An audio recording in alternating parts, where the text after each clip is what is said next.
फरमाते हैं कि मैं ना मजदूर लेने गया, बगदाद के चौक में मजदूर बैठे होते थे, तो मेरी उन मजदूरों में से एक नौजवान बच्चे पे नजर पड़ी।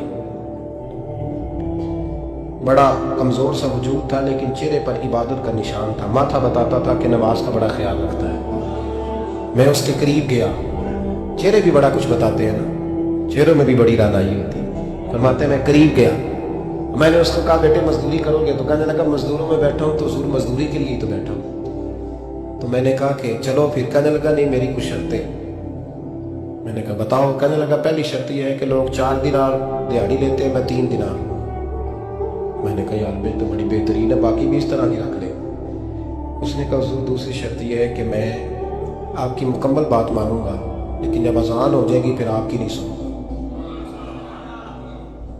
तीसरी बात उसने ये की कि हुजूर मैं आपके घर में काम करूंगा पर आपके किसी सवाल का जवाब नहीं दूंगा। कहते मैंने कहा यार तू बड़ा अजीब है, शर्तें तो मालिकों की होती हैं। कहने लगा जी बहरहाल मैं शर्तें लगा के जाता हूँ। फरमाते मैं उसे घर लिया, काम मैंने उसको बताया, तो जो काम मजदूर सारे दिन में करता है ना उसने 2 घंटे में कर दिया। हमारे मजदूर सिगरेट पीने में भी तो आधा घंटा लगाते हैं, वो चाय पीने जाए तो पौना घंटा। वहां उनको भी तो ध्यानदारी करनी चाहिए कि नहीं करनी चाहिए? मुआहदा किया है ना जी, तो पूरा उतरना चाहिए। कहते 2 घंटे में। अब काम जब बंदा शुरू कराता है तो काम और निकल आता है। कहते काम मैंने उसको और बता दिया, वो करने लगा। उसने मिट्टी निकाल के रखी थी बाहर रास्ते में, तो अजान हो गई जोर की।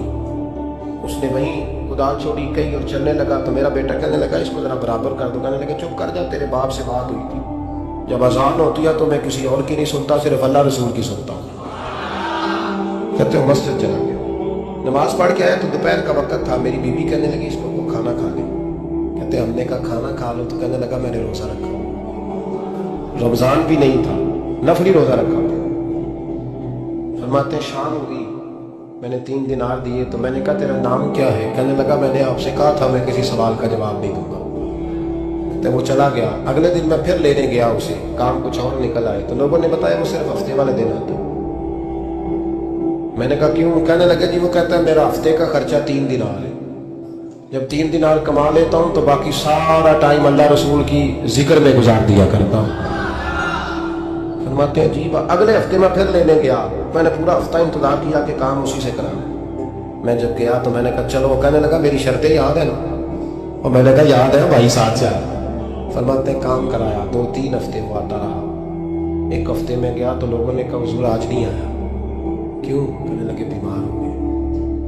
कहाँ घर है? कहने लगे बगदाद के कब्रिस्तान के पीछे जो कच्ची आबादी है उसमें रहता है। फरमाते मैं गया, दरवाजे पे दस्तक दी तो कहने लगा हुजूर आप हैं? दरवाजा खोला है, आ जाइए। फरमाते मैं अंदर गया तो मैंने कहा तुम्हें कैसे पता चला मैं आया हूँ? कहने लगा हुजूर अल्लाह वाले हो, आप नहीं आना था, वरना अमीर तो गरीबों का पता लेने कोई नहीं आते। कहते मैं करीब गया तो कहने लगा मैं आपका इंतजार कर रहा था, तेज बुखार है, तप रहा। जेब से कुछ पैसे निकाले। कहने लगा ये पैसे रख। एक अंगूठी निकाली। कहने लगा हुजूर आज रात को मेरा इंतकाल हो जाएगा, इन पैसों का कफन खरीद के सुबह जनाजा पढ़ के मुझे दफन कर देना, और जब दफन करो तो ये अंगूठी लेके असर के बाद हारून रशीद के पास जाना। आप उसे कहना मैंने मिलना है, पर वो आपको टाइम नहीं देगा। आप उसको आवाज दीजिएगा कि तेरी एक अमानत है मेरे पास। फिर वो आपसे मिलेगा तो अंगूठी दे दे, फिर आप मेरी तरफ से फारिग हैं। हज़रत फरमाने लगे तेरा नाम? और कहने लगा हुजूर वक्त थोड़ा है, आज रात मैंने जाना है, बड़ी लंबी माफ़ी मांगनी है रब करीम से, अगर मुनासिब समझे तो मुझे अपने रब से तन्हाई कर दे। फरमाते मैं आ गया, पर उसकी बातों ने मुझे सारी रात सोने नहीं दिया। फरमाते सुबह बड़ी मुश्किल से सूरज निकला, मैं गया, दरवाजे पे हाथ रखा तो दरवाजा खुला हुआ था। अंदर दाखिल हुआ तो खुशबुएं मेरा इस्तकबाल कर रही थी। जब चेहरे से कपड़ा हटाया तो उसका तो इंतकाल हो चुका, ऐसे जैसे किसी का दीदार करके सोया। कहते मैं तो 2 आदमी ले गया था जनाजे में, पर पता नहीं दुनिया किधर किधर से आई, कहां से। अखा जदों मीटियां जमाना मैनू रोवेगा, अपना ते अपना बेगाना मैनू रोवेगा। फरमाते मैं तो 2 बंदे ले गया था, पर पता नहीं मखलूक कहां से आई। जनाजा पड़ा, दफन किया।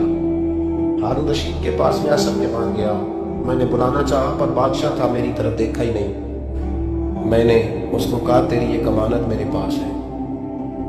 फरमाते हैं मुझे कोने पे ले गया, क्या बात है, कमरे में बुलाया, मैंने अंगूठी दी।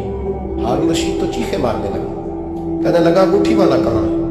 मैंने कहा तो इंतकाल कर गया। कहने लगा मुझे कब्र पे ले चल। कहते मैं कब्र पे लाया तो वो लेट गया, तड़प के रोने लगा। मैंने कहा मेरा कलेजा फट जाएगा, ना उसने कुछ बताया ना तूने बताया, ये कौन था? हारून रशीद कहने लगा ये मेरा बेटा था। मैंने कहा तेरा बेटा और मजदूर? कहने लगा हुजूर ये हजरत दाऊद ताई के पास बैठा करता था, उनका मुरीद था, मुझे रोज कहता था अब्बा तूने बड़ी दुनिया इकट्ठी कर ली है, मरते वक्त तुझसे टांगे समेटी नहीं जाएंगी, इतना हिसाब नहीं तू दे सकेगा। मैं इसको समझा देता, इसकी अम्मा समझा देती। ये रोज हमें कहता छोड़ दो, आ जाओ अल्लाह रसूल की बारगाह में झुक जाए। हम सब एक दिन ये चला गया, कहने लगा फिर तुम्हारा रास्ता और है और मेरा रास्ता और है। ये सोने की अंगूठी गलती से इसके पास रह गई, गलती से हीरे की अंगूठी चली गई। कहने लगा देखो मेरे बेटे ने आज वो भी वापस कर दी है। फिर तड़प के कहने लगा हारून रशीद था तो ये मेरा बेटा, पर मेरा मुर्शद निकला, मेरा पीर निकला। भाई जिंदगी तो बड़ी थोड़ी है ना। बाबा साहब ने कहा था उठ फरीदा सुत्या, और दाढ़ी आ गई पूर, अग्गा नेड़े आ गए, पिछा रह गए दूर। उठ फरीदा सुत्या खलकत वेखन जा, मते कोई मिल जाए बख्शना ते तू ही बख्शिया जा। उठ फरीदा सुत्या झाड़ू दे मसीत, तू सुते रब जागदा तेरी डाडे नाल परी। मेरा रब हमें भी अपनी बारगाह में कबूल फरमा।